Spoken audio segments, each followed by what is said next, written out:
दीपक एक गरीब परिवार का सबसे बड़ा बेटा था। घर में 5 बहनें और 3 छोटे भाई थे। पिता दिन रात मेहनत करते, फिर भी कई बार चूल्हा नहीं जलता।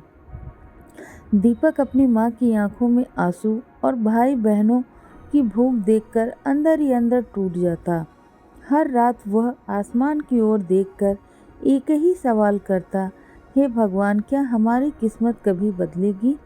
एक दिन बहुत परेशान होकर वह गांव के बाहर एक पुराने उजड़े हुए महल की ओर निकला।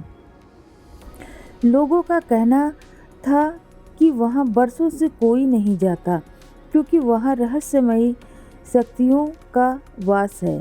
महल के एक अंधेरे कमरे में उसे धूल और मकड़ी के जालों से ढका एक पुराना पीतल का चिराग दिखाई दिया।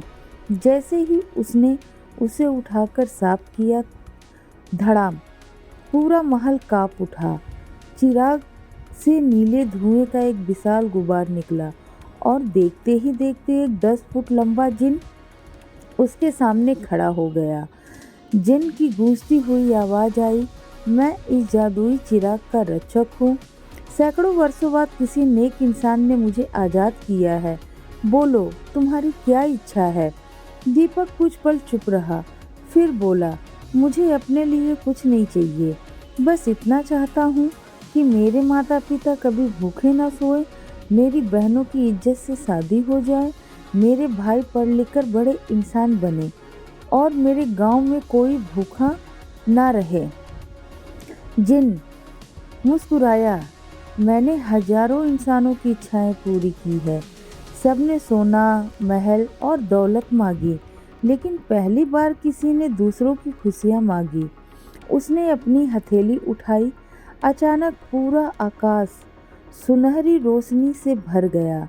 दीपक के घर में अन्न के भंडार भर गए, बहनों की पढ़ाई और शादी का इंतजाम हो गया, भाइयों का शिक्षा का रास्ता खुल गया और उसके पिता का सारा कर्ज उतर गया।